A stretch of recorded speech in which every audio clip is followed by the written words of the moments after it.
What I've done now is I've processed all these to a starting point. So I'm going to go through what I've done. I'll give you the loop as it stands at the moment.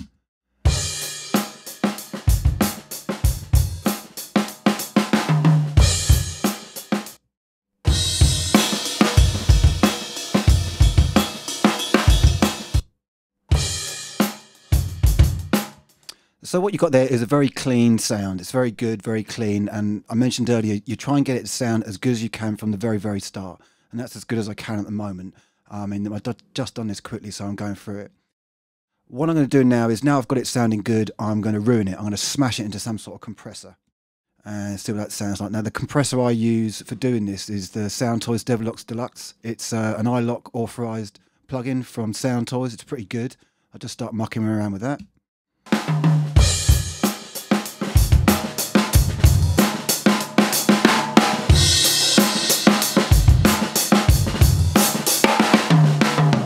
So straight away you can see that's fattened that up. That's sort of a distortion, compression, but it's got some weird things that it does on the release.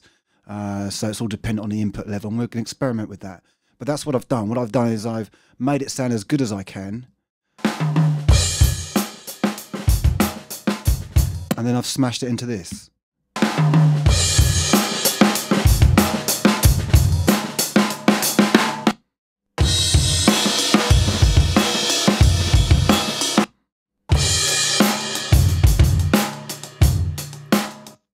And we can keep on going. What I generally do with these sort of toys is put them on full and see what they sound like.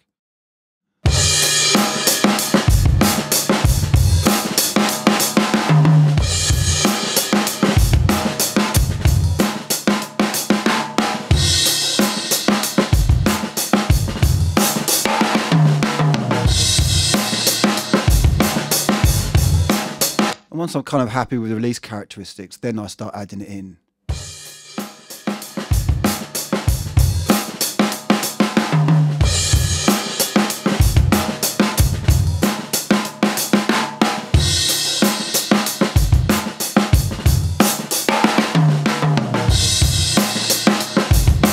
So there's two distinct sounds there. This one here, the release that's set at about 5, is really giving it that crushed up pump sound, whereas something much faster on the release is giving it a kind of cleaner but still distorted sound.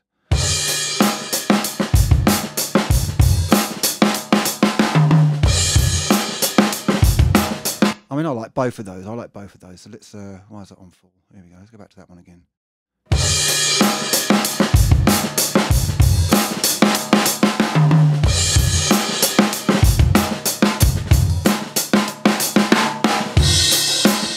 Cool, so two sounds to play with. So I'm going to smash that up. The problem about using compressors, even though this has got a mix on it, we do like the sound of that over compressed sound. So what I generally tend to do is, once I've kind of settled on the sort of distortion and compression I want, I'll start adding in the snares back again. Now, if you see on these 3 snares here, of which we're only listening to the M201, I've got them sent to this bus 4, and bus 4 is called extra snare. So if I crush the hell out of my drum mix,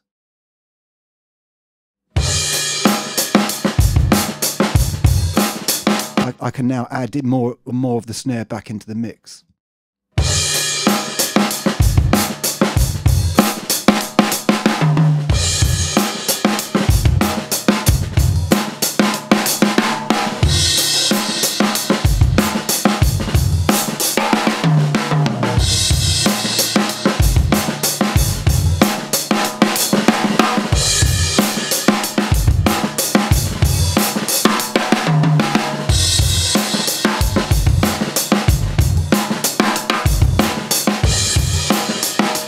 So that's quite nice. It's really handy to have that sort of dynamic control over the snares. So I've got my mix bus here, which has been smashed into this devil lock, and then there's a separate bus that's going to stereo out, and separately going to the stereo out is this extra snare. I'm just going to experiment with some of the other snares and see what they sound like.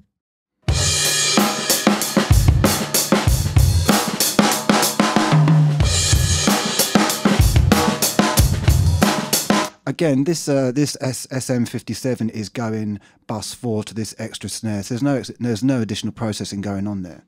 Let's try the other ones. I do like that 57. It's a very classic sound.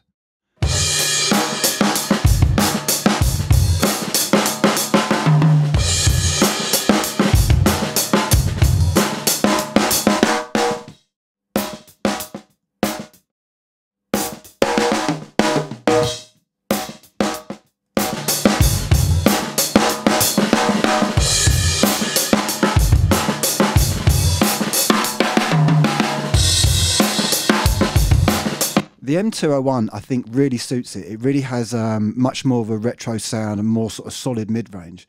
But I also like the Beta 98. That's kind of a bit clearer and a bit more punchy. But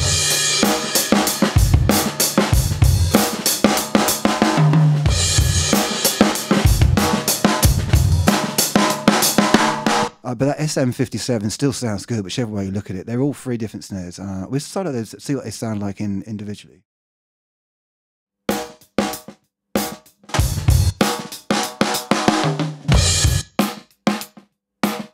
So three different snares. So I described that one as being weightier, quite dynamic, whilst not having too much top end extension. This one, the classic 57, has a bit of shriek in the top end. There's not much you can do about it. And this Beta 98A is a little bit, well, I'd say it's sort of clearer, more dynamic than the 201 with a better top end response.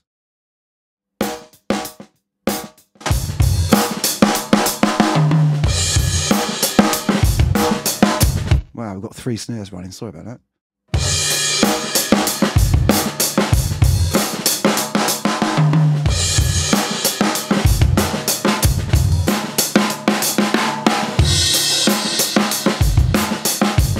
No, I'm going to go with the 201. I really like the sound of that. And then I'm going to start adding in some of this room while keeping an eye on what the compressor's doing. So I'm smashing the hell out of that. Let me calm that down a bit.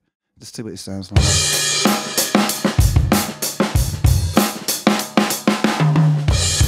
So let's add one of the room mics in, see what it's starting to sound like.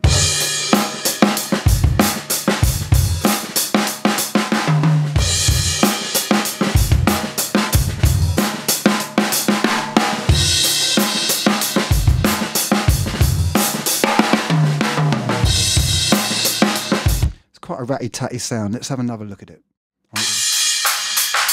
So that's the sound I'm adding in. I'm just adding in the splash. You can see I'm going to must have high-passed the hell out of this. Yeah. So really all I wanted was the sound of that shh sound. Let's see what it sounds like, a bit more weight.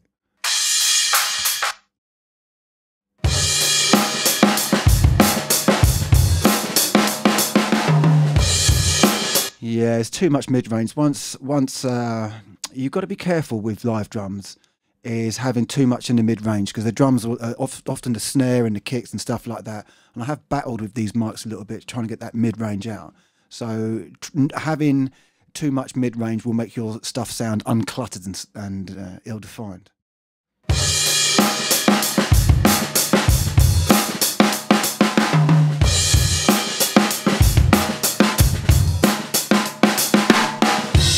And I've got some other mics as well. Let's try the 414.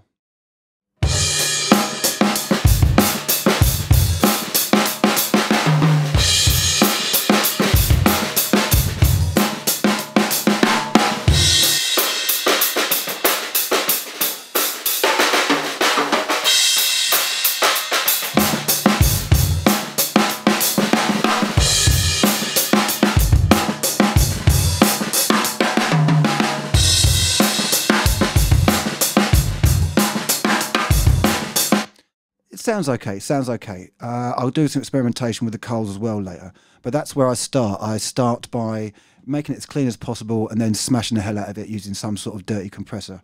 I just want to show you a couple of other things. Let's put a bit of reverb on there.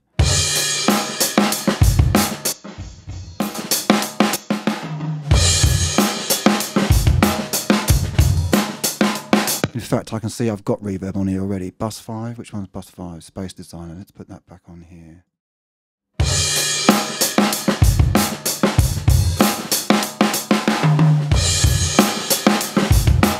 Oh no, what I've done is I've put a plate reverb on the snare. So here's the snare, bus 4, the extra snare, going to bus 5, which is reverb long. What I've done is I've put a snare plate. Snares love plate reverb, full stop. Drums love it. So I'll put some on there, let's see what that sounds like.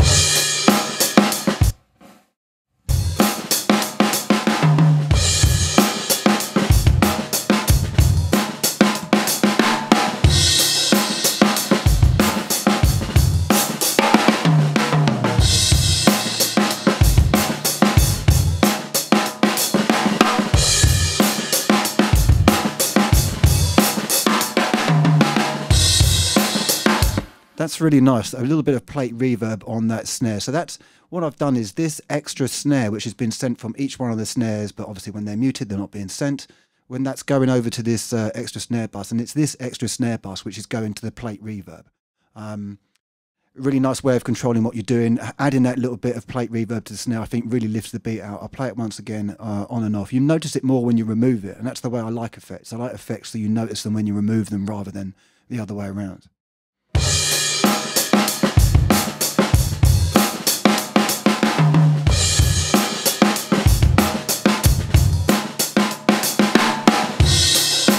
Okay, so that's a little bit of reverb. Another little trick to do is to, what's this one, bus 6, drum copy. Oh, that's the drum reverb. So let's just mute that out. I have put some reverb on there.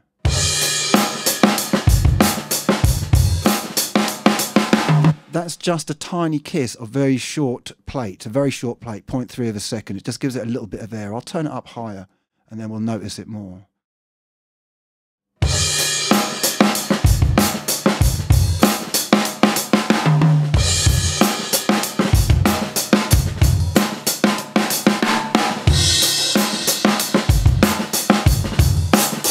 But another thing to do is to put some reverb before this compressor. Let's put a reverb in. So here's that same reverb. This is that 0.3 plate, and I've got the mix up full. And I'm just going to put a bit in before the compressor.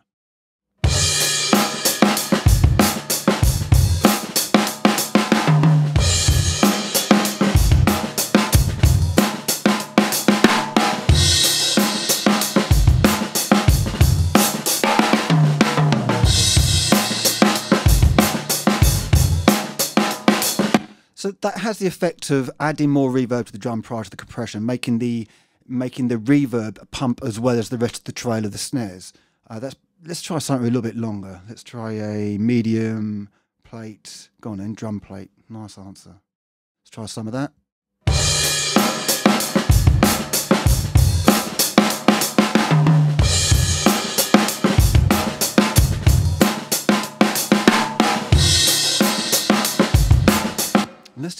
Let's just try that as well after the compressor. So I'm going to copy that down and mute this one out. So now we're listening to the reverb that's after this compressor.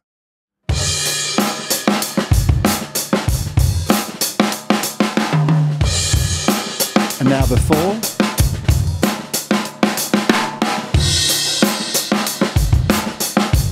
So that's two different options. You can see it's much more pronounced prior to the compression. Of course it will be because there's more compression going on, and then it's a little bit more delicate after compression.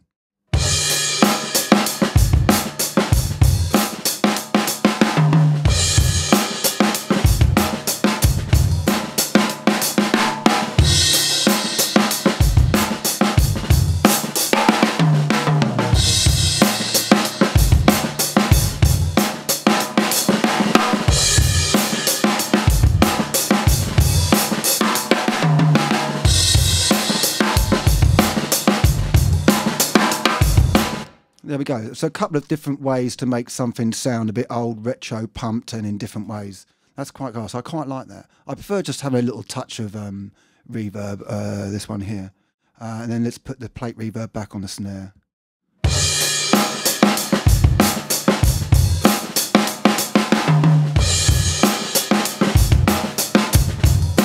Nice, really, really nice. I do like that. I do like that compressor. I haven't really come across many that do that as well as this one does. I do like it.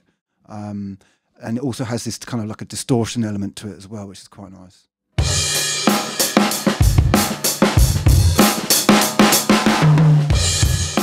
I mean, obviously that's a little bit too creative for what I want to do. I want to make it sound kind of okay, but without being too much of a statement.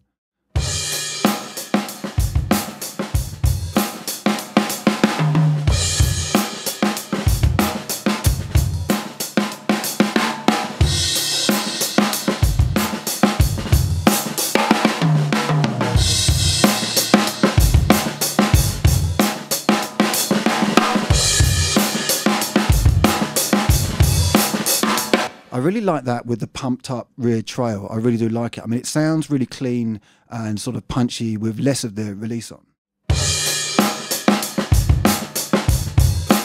but whacking this up to about 5.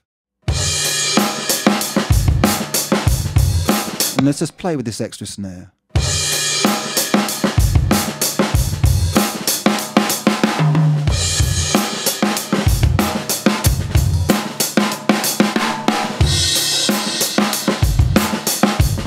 Just quickly about this. So what am I doing with the compression? Well, I'm allowing a little bit to pass through. I mean, if we just slam it, I mean, that's okay, but I like a little bit of kiss. I like a little bit on there.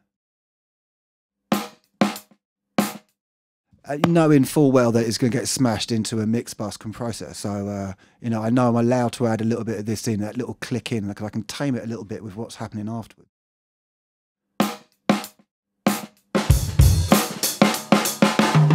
It's because of what's happening afterwards, this insane amount of compression, that I've needed to add back in this extra snare. So I've also, now I'm thinking about it, got this kick going a little bit to there, so I can put a bit more kick in there.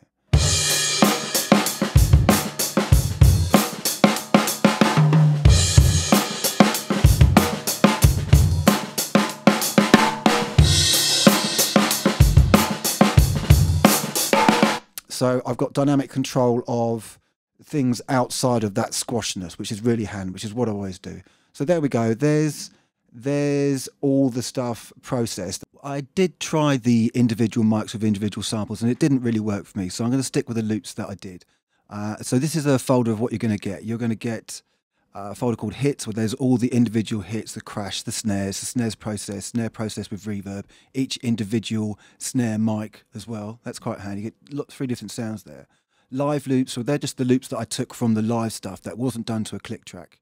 And then we have live loops, raw stems. So that's the basic microphone information from the start of the session with absolutely no processing. So you can go through the whole system of gating and checking phase and compression and EQ and the whole thing and making your own mix up out of that. And then there's the loops that I made at 170 beats per minute, live perk and live breaks. So we'll just go through them now quickly. So here are the live loops. Let's go to the live loops. They're the best ones. Steppy, 1 PM dry, no tight. Here we go.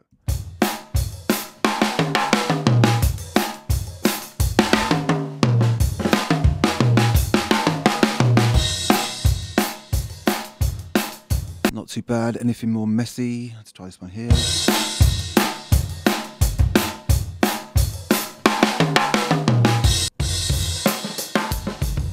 And there's all the free tempo loops. They're quite cool.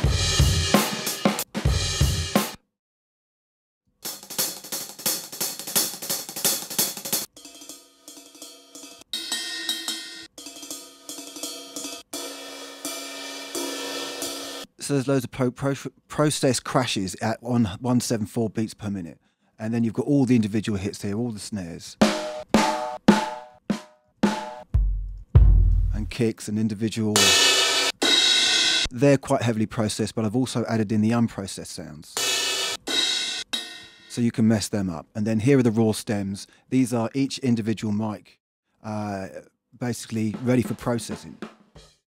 What have we got? Best ones are the overheads. That's the Gefell M300s, they're great, but there's all the other mic sounds as well. And then you can add in which elements of what you want, like the kick and the snare. And you can make up your own little loops out of that. So there we go, there's all my samples and all my stuff, and I hope you enjoy them. Goodbye. Download over 30 exclusive plugins. Get hundreds of pro-quality samples. And power up your production skills with in-depth tutorials.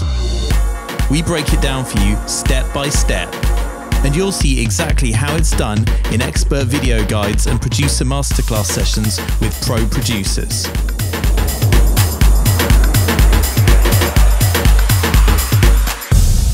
Get all this and more with Computer Music Magazine every month on iPad and iPhone, PC and Mac, Android, and in print.